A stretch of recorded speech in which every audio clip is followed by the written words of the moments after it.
Amen. Sa mapagpalang umaga na po sa ating lahat. Ayan, salamat po. Dadako po tayo sa pagbibigay. Deuteronomy, chapter 26, verse. Unahin muna natin sa verse 2. Sabi niya po dito, kumuha kayo ng unang bunga ng inyong mga pananim.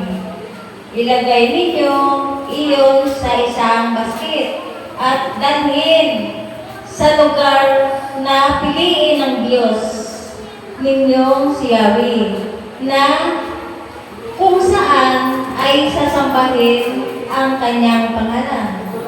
Yun po, na ito po ay talagang noong panahon pa po ito sa panahon ng mga Israelita. Na alam niyo po, sa buhay po ng mga Israelita noon, bagaman po siyempre ang kanilang pinagkakakitaan ay pananim o kaya mga alagang hayop, di ba po? Kaya yun, sa pamamagitan po ng kanilang mga pananim, ay talagang inihanda nila ang para sa Panginoon. Di ba po, sa kumpara po sa atin ngayon, ng hanap buhay po natin, di ba? Nagtatrabaho po tayo sa mga pinagtatrabahoan, di ba po, na sa pagtatrabaho pala natin, yun po ay talagang nakalaan na rin po ang ating ibibigay sa Panginoon. Di ba po, bilang pasasalamat natin sa ating Panginoon, na sa ating pagtatrabaho, patuloy na po tayong binibigyan ng kalakasan. Di ba po? Paano po tayo makapagtrabaho kung hindi na po tayo bibigyan ng kalakasan? Di ba po na alam naman po natin na ating mga buhay hindi po natin kaya kung wala ang Panginoon. Di ba po? Kaya yun, sa ating mga buhay, patuloy lang po natin pasasalamatan ng ating Panginoon. Sa binibigay niya po sa ating ng kalakasan, mga pagpapala, nakasa kanya naman po yun ang galing. Di ba po? Na pinagkakaloob niya po sa atin lahat, di ba po, na kung paano po tayo makapagbigay, yun po ay dahil sa binibigay niya po sa atin na mga pagpapala, di ba po. Kaya yun, dapat lang po natin talaga na pasalamatan natin Panginoon. Di ba po, nasabi niya po dito na talagang, sabi niya po dito, ilalagay natin sa lugar na kung saan pinili ng Diyos. Yun po, alam niyo po kung saan, dito po sa Jesus My Life. Na kung saan, dito po pinili ng Diyos na ibigay natin ang ating ihandog yan sa Kanya. Dito sa Jesus My Life. Para ito ay magamit sa mga pangangailangan. Diba po? Alam naman po natin ang mga pangangailangan ay nagmumula lamang po sa ating Panginoon. Ito po ay tanging bilhin natin sa Kanya na bigyan niyo po tayo ng mga blessing upang tayo po ay patuloy din po na makapagbigay sa Kanya. Amen. Di ba po, bigyan niya po tayo ng kalakasan bilang sa ating pagtatrabaho, na di ba po, na lagi niya po ipatulog sa atin, di ba po, lalo na sa ating mga nagtatrabaho, ng mga kalalakihan na talagang binigyan ng Diyos, na kalakasan, di ba po, kaya yun, salamat talaga sa ating Panginoon, na siya po ang pumili ng lugar dito sa Jesus My Life, na kung saan dito po natin ibibigay ang ating mga pagpapala na dumarating sa atin, sa inyo, sa atin lahat. Di ba po, upang ito ay magamit sa pangangailangan ng church natin. Marami po tayong bayarin, di ba po, sa mga kuryente, sa tubig, sa lupa, di ba po, lahat ng pangangailangan. Talagang kailangan niyo po yun. Dahil sa ating pagbibigay, sabihin natin sa ikasampung bahagi, ito po ay kapag inipon, makakatulong na po yan sa mga bayarin. Diba po? Kasi ano naman po ng Panginoon ang ating mga kapirahan. Dahil siya po ay mayaman.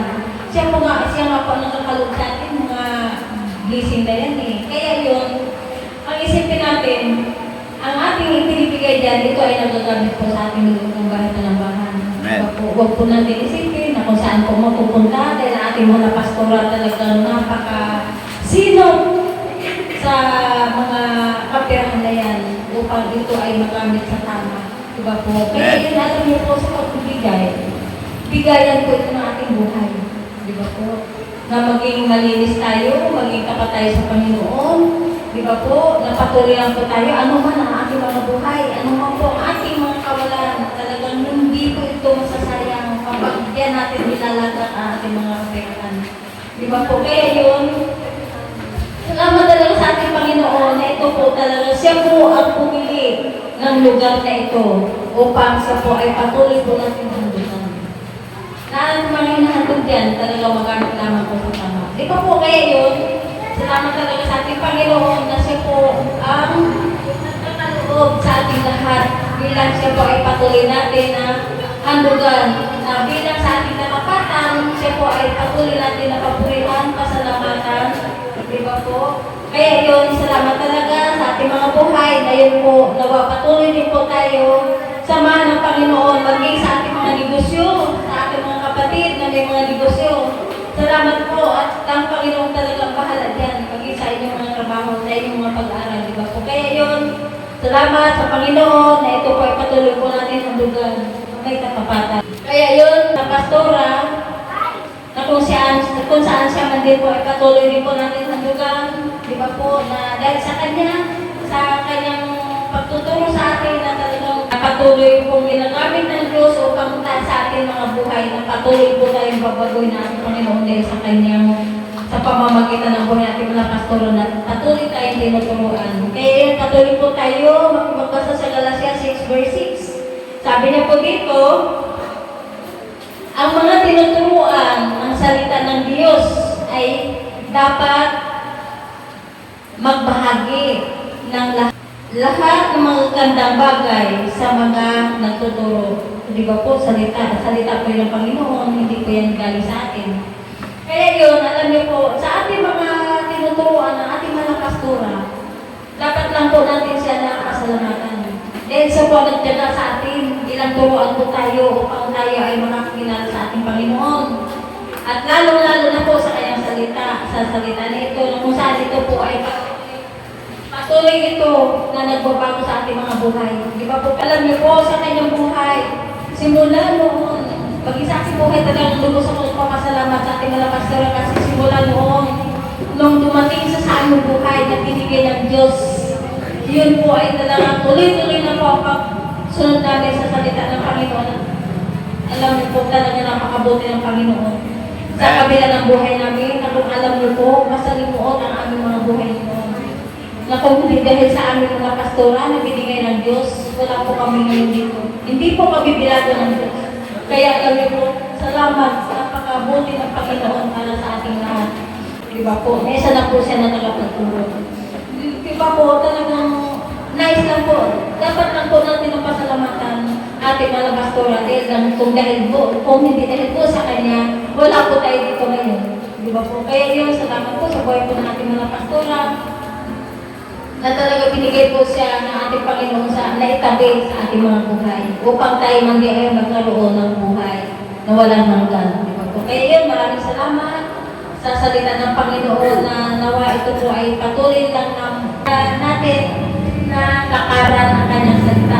Kaya yun, patuloy po tayo magbigay, meron po tayong gift, kahit sa tutoring, sa Rosalo, at sa Kamisyon.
po ang laman. Sige po.